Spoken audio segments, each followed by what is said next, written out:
নাটোরের সিংড়ায় ভ্যানচালক মোহাম্মদ জিহাদ নামের এক যুবককে খুনের ৪৮ ঘন্টার মধ্যেই এর রহস্য উন্মোচন করেছে র‍্যাব-৫। এ ঘটনায় দুজনকে গ্রেপ্তার করা হয়েছে।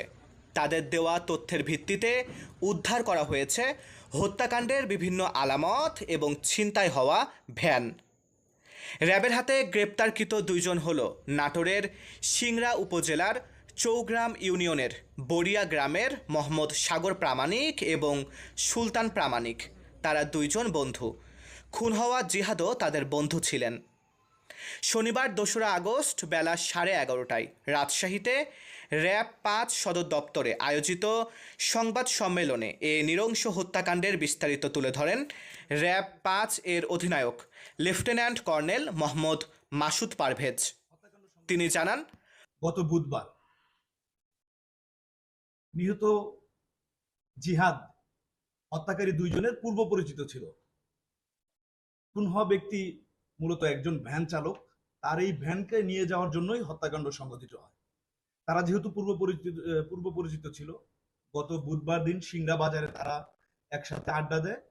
পরবর্তীতে এই ভ্যান চালককে ঘুরতে নেওয়ার জন্য চলনবিল এলাকার দিকে যায়।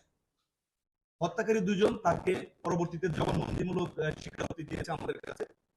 সফট ড্রিঙ্কের সাথে চেতনানাশক ওষুধ মিশিয়ে তাকে প্রথমে অজ্ঞান করে। তো স্বাভাবিকভাবেই তার ঘুম চলে আসে, ভ্যানের উপর সে ঘুমিয়ে পড়ে।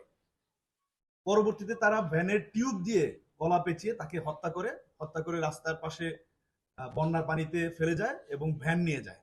প্রাথমিক জিজ্ঞাসাবাদে দুই বন্ধু হত্যাকাণ্ডে জড়িত থাকার কথা স্বীকার করে এবং ঘটনার নৈপথ্য কারণও জানায়। তারা জানায় ৪ মাস আগে জিহাদের সঙ্গে তাদের বন্ধুত্ব গড়ে ওঠে।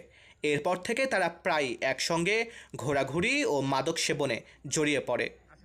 সাগর জানায় তার স্ত্রীর সন্তান সম্ভাবা, চিকিৎসা ও সংসারের খরচ জোগাতে সে চরম আর্থিক সংকটে পড়েছিল।